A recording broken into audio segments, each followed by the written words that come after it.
What's up everyone, back for another beer review, and today I'll be reviewing yet another beer from Hop Butcher for the World, and they're out of Chicago, Illinois, and this is their Folletto. So they are calling this one an Italian-style Pilsner. It comes in at 5% alcohol by volume. No IBUs listed in time of review. This can is approximately 2.5 weeks old, and I want to give a huge thanks and shout out to Hop Butcher for sending this one my way, more specifically Jeremiah, so thank you very much. I'll post a link in the description box to the beer mail unboxing video I did that contains all the goodies they sent my way, and this might be the most interesting beer that they sent to me because they're calling this one an Italian-style Pilsner. Now, as far as I know, Italian Pilsners are not an actual style, but I think I have an idea what they're going for. So the hops in this one they are using are Perle, Select, Tettnang, and Saphir. And on the back, they have tasting notes. They say fresh, sweet hay, citrus zest, and here's where I think the Italian style comes in, faint basil. So I think they're going for more of like a herbaceous or herbal kind of Pilsner. And yeah, sounds pretty interesting to me. I want to get into a Pilsner. It's been a while since I've drank one, or I should say, it's been a while since I've reviewed one. And this one sounds pretty tasty. So crack this one open, get it into the glass, see what we got going on. So give it a pour here. Looking like a nice, good old lager. Yeah, so that's looking like a Pilsner. And I can smell it, and I definitely have a little bit of herbaceousness there from a distance. So that's pretty cool, for sure. Wow, okay. So crystal clear, straw golden color, pretty good carbonation, about a half finger of this bright white fluffy head look. It just looks like a Pilsner, right? I mean, that's kind of what you expect. So let's get a nose here. Yeah, I mean, I get a little bit of basil, or you could just even say nondescript kind of herbaceousness, definitely off the top. Sweet, like biscuity, almost crackery malt base, definitely sweeter. A little bit of an earthiness, floral component as well. There's this nice like lemon kind of citrus zest. Yeah, more of like a lemon than anything else. It smells sweet, it smells clean, it smells like it's gonna have a nice balance between the sweetness and that like herbaceous, almost earthy floral component. I like that the citrus isn't overwhelming. When I drink a craft Pilsner, I want quality from it, but I also don't want to be bombarded with like 7,000 different flavors. I just want something that's very simple, but flavorful. And on the nose, it smells pretty damn good. That basil's cool though. It definitely has like just a herbaceousness that is kind of different from like just a regular style Pilsner, like a German Pils or a Czech Pils. Yeah, it smells pretty good. Let's get into it. Cheers everybody, and thanks again, Jeremiah and Hop Butcher.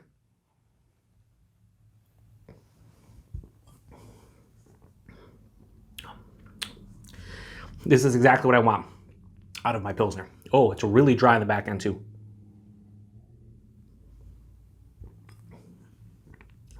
First half of the palate, it's sweet malt. They say fresh sweet hay, sure.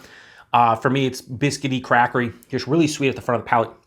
And then the citrus zest kind of hits, and it's more of like a lemon pith, maybe a little sweet orange juice as well. But as it continues on through the palate, that herbaceousness comes in. Basil, sure. If I was doing this blind, I wouldn't say exactly basil, but I'm getting this nondescript kind of herbaceous, herbal kind of component that's really nice. There's definitely like a little bit of a floral character mid-palate. As it continues on through the palate, it dries out substantially on my palate. So that sweetness from the front end kind of mixes with the super dry finish of the back end, and it makes for a really balanced beer. This has a very mild to moderate bitterness, more to the mild side, but like kind of right in between a mild to moderate bitterness. The body on this one for 5%, really nice. I'd say this is like lower side of medium, almost straight up medium body. It's not thin, it's not watery. It's very crisp. That bitterness is very minute, so this does have a pretty clean, dry finish. So the mouthfeel is really nice. I'd say crisp, effervescent, clean. Quality, look, I'm drinking this quite easily because this is, so when it comes to like craft Pilsners and craft lagers and stuff, this is what I want. I want something that isn't, you know, is going to be a step up in quality, which you'd get from like a macro Pilsner, but you're not going to try to do too much stuff. You just want to make a well-made Pilsner, and I think they've done that with this one. Yeah, it's really good. So here's the thing. I usually don't give 2 ratings on my channel, one for style and one for personal, unless it's a style that like isn't my favorite. So when it comes to Pilsners, I appreciate them, I drink them, I enjoy them.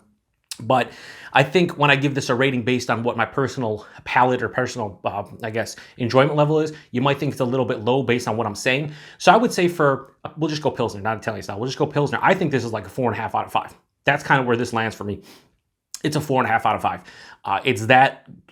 It's quality through and through. If you're looking for a Pilsner that has a little bit more flavor, has a little bit of uniqueness too from like that herbaceousness, this would be a fun one to try if you've never had it before and you want something like that. So I'd say 4.5 out of 5 for style. But Folletto, to my palate, I'm going to give it a high 4 out of 5 and go 4.1 out of 5. I think it's a really well-made Pilsner. I'm enjoying it. I'm going to drink the rest of that can. This might be one of the easiest drinking beers that they have sent my way because I'm going to crush this in no time. And it's just a quality beer. So 4.1 out of 5 for Folletto for personal enjoyment, 4.5 out of 5 for style. And listen, I'm going to give my honest opinions on these beers and do an honest review, even though they sent me the beers. And I'll tell you right now, it makes it really easy to give these good scores and talk positively about them when they make good beer. And this is a good Pilsner. The Italian-style Pilsner thing, yeah, sure, I think it's, again, they're going for their herbaceousness or whatever the hops they're using. But for me, this drinks like a really good Pilsner. Price and availability. Availability, I have no idea because they sent me the beer. So if somebody knows, post in the comments. Same thing with the price. I have no idea. Now, the only thing about craft Pilsners a lot of times is the price point. And it's tough to pay, around here, other half is the one brewery that they'll throw out a Pilsner, like a Helles Lager or something, and they'll charge $16 a 4-pack. It's a little bit pricey. Now, if that's in the same range, if this beer's in the same range, I would still say, for me personally, and again, this is my personal preference, my buying habits, whatever. If this is $16 a 4-pack, I'd say it's probably worth it on quality. But I don't know if I'd personally buy it for $16 a 4-pack. For me, the value probably isn't exactly there for myself, but I'd be curious to know what these are actually in Chicago and what they go for. But that's kind of the going rate, $14-16 for a 4-pack of a craft Pilsner, but whatever. So yeah, if you've had this one before, let me know what you think about it. 5%, super easy to drink, and just, yeah, it's gonna go down like water. I'm gonna drink the rest of this off camera, watch the Sabres tonight. They're on a win streak as I speak, and I don't know, maybe they'll win a game. Probably not because they're terrible. Anyway, that was Folletto, 4.1 out of 5 personal, 4.5 out of 5 for the style. And again, if you've had this one before, let me know what you think about it. Thanks again to Jeremiah and Hot Butcher for hooking me up with this one. And yeah, I'm going to go drink the shit out of this and have a good time. To the next one. Cheers.